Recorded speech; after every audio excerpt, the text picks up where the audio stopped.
El horror de Dunwich. Gárgolas, hidras y quimeras. Terribles historias de Seleno y las arpías. Pueden reproducirse en el cerebro del supersticioso, pero estaban allí antes. Son transcripciones, tipos. Los arquetipos viven en nosotros y son eternos. ¿De qué otra manera lograría la recitación de aquello que en la vigilia sabemos que es falso llegar a afectarnos del todo? ¿Sería que concebimos naturalmente el terror de tales objetos considerados así por la capacidad para infligirnos daño corporal? En lo absoluto. Estos terrores son de una cuna más antigua, son anteriores al cuerpo, e incluso sin éste serían lo mismo. La clase de temor en la que aquí se habla es enteramente espiritual, y es tan fuerte en la medida que no tiene objeto sobre la tierra y predomina en el período de la infancia sin pecado. Esto entraña dificultades para la solución que arrojaría una probable nueva perspectiva sobre nuestra condición antemundana y un vistazo fugaz a las tierras de sombras de nuestra preexistencia. Charles Lamb, Brujas y otros terrores nocturnos. Cuando un viajero toma en el norte de Massachusetts la bifurcación equivocada en la encrucijada de la caseta de peaje de Aylesbury, apenas más allá de Dean's Corner, llega a un curioso y solitario paraje. El suelo se eleva y los muros de piedra enmarcados por zarzas se apiñan más y más contra los surcos del polvoriento y torcido camino. Los árboles de las frecuentes zonas boscosas parecen demasiado grandes y las silvestres hierbas, arbustos y pastos adquieren una exuberancia que no se encuentra en las regiones pobladas. Al mismo tiempo, los campos sembrados parecen ser marcadamente pocos y estériles, mientras que las casas dispersas y escasas tienen un aspecto sorpresivamente uniforme de antigüedad, suciedad y deterioro. Sin saber por qué, uno duda en pedir indicaciones a las figuras ásperas y solitarias que se avistan de vez en cuando sobre umbrales derruidos o en las inclinadas planicies sembradas de piedra. Estas figuras son tan silenciosas y furtivas que uno se siente confrontado por cosas prohibidas, con las que sería preferible no mezclarse en lo absoluto. Cuando una elevación en el camino hace aparecer a las montañas sobre los espesos bosques, el sentimiento de extraño desasosiego se incrementa. Las cimas son demasiado redondas y simétricas para dar la sensación de alivio y naturalidad, y a veces el cielo perfila con especial claridad los raros círculos de altos pilares de piedra que coronan la mayoría de estos picos.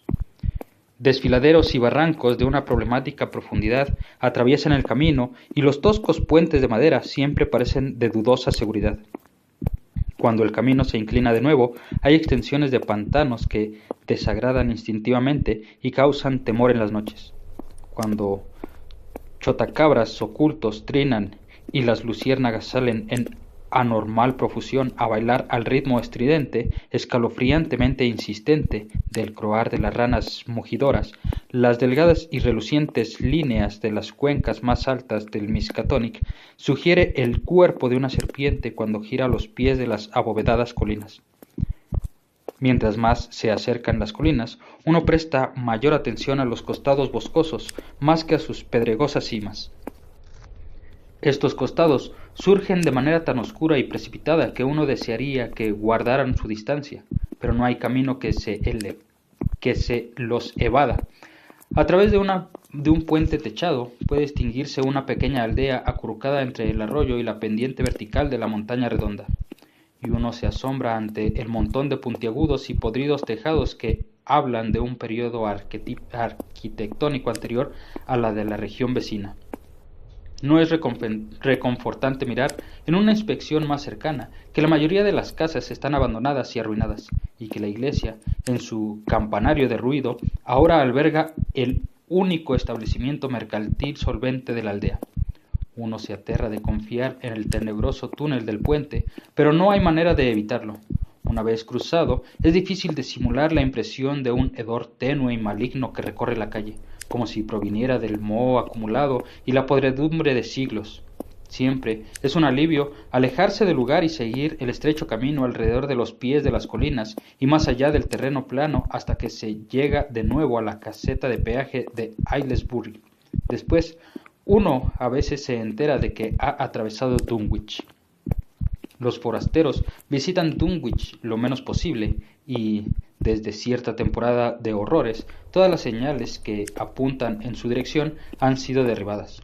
El paisaje, juzgado por cualquier canon estético ordinario, es más que bello. Sin embargo, no sirve de atracción para artistas o veraneantes.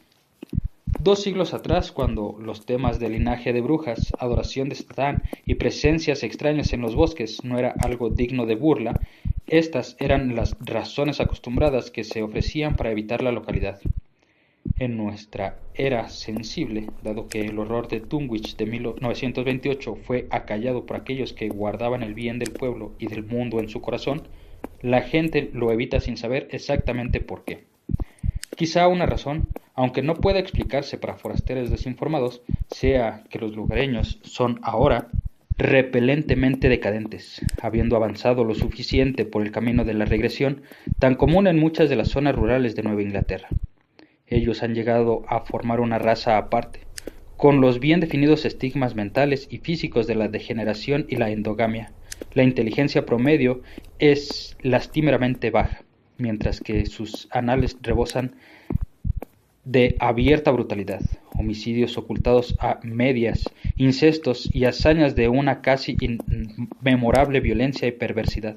La vieja aristocracia, representando a 2 o 3 armijeras familias que llegaron de Salem en 1692, se dice que tienen un escudo heráldico y que se han mantenido un poco por encima del generalizado nivel de decadencia. Aunque muchas de sus ramas se han hundido en la sórdida población de manera tan profunda que sólo sus nombres sobreviven como una huella de origen que deshonran. Algunos de los Whately y los Bishop todavía envían a sus hijos mayores a Harvard y a Miskatonic, aunque estos rara vez regresan a los puntiagudos y mohosos techos bajo los cuales nacieron sus ancestros. Nadie, ni siquiera aquellos que tienen conocimiento de los hechos concernientes al reciente horror, puede decir cuál es el problema de Dunwich. Aunque viejas leyendas cuentan de profanos ritos y cónclaves de indios, de entre los cuales convocaban prohibidas sombras desde las grandes colinas abovedadas y se elevaban orgiásticas plegarias que eran respondidas por sonoros crujidos y murmullos subterráneos.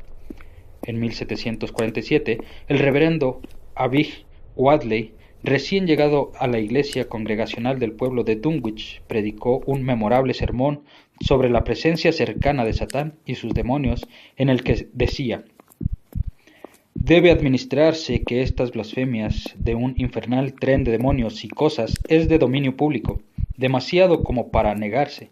Las malditas voces de Azazel, Buzrael, de Belcebú y Belial son escuchadas desde el subsuelo en la superficie por una horda de testigos creíbles y vivientes.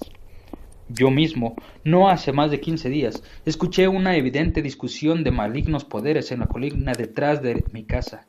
Desde había un repiqueteo y un rodar, gemidos, chillidos y silbidos como ninguna cosa de estas tierras podía producir, y que necesariamente vino de esas cavernas que sólo la magia negra puede descubrir y sólo el diablo abrir».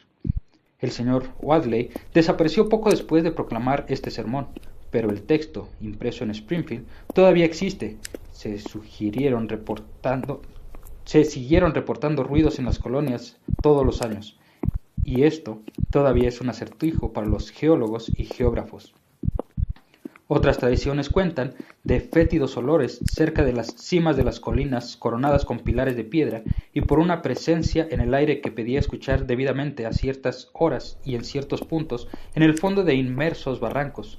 Otros todavía tratan de explicar el Devil Hope Yard, una lúgubre y desnuda colina donde ningún árbol, arbusto o pasto puede crecer. También, además, los lugareños están mortalmente aterrados de numerosos chatacabras que elevan sus voces en las noches cálidas. Se jura que los pájaros son psicopompos, que esperan por las almas de los difuntos y que hacen coincidir sus inquietantes voces con el aliento tortuoso del sufriente. Si pueden atrapar el alma que huye del cuerpo, en ese mismo instante alzan el vuelo trinando una risa demoníaca, pero si no lo consiguen, gradualmente se apagan hasta un silencio decepcionado. Estas historias, por supuesto, son obsoletas y ridículas porque provienen desde tiempos muy lejanos. En distintas mitologías, un psicopompo es un animal, criatura o dios encargado de llevar el alma de los difuntos a su siguiente etapa, ya sea infierno, paraíso o algo más. Es de hecho ridículamente vieja, por mucho más antigua que cualquier otra comunidad a 30 millas a la redonda. Al sur de la aldea todavía pueden espiarse los muros de la bodega y la chimenea de la antigua casa de los Bishop, construida antes del año 1700, mientras que las ruinas del molino, cerca de las cascadas, construido en 1806, es la pieza de arquitectura más moderna que puede observarse. La industria no floreció aquí y el movimiento decimonónico de construcción de fábricas duró muy poco. Lo más antiguo son los grandes anillos de las columnas de piedra que las colinas toscamente labradas, pero estas son atribuidas más a los indios que a los colonos. Depósitos de cráneo y huesos encontrados dentro de estos círculos y alrededor de la inmensa roca parecida a una mesa, Sentinel Hill, sostienen la creencia popular de que tales sitios antes fueron los cementerios de los Pocumtuck. Todo esto, a pesar de que muchos etnólogos, desechando la absurda improbabilidad de una teoría así, persisten en creer que los restos son caucásicos.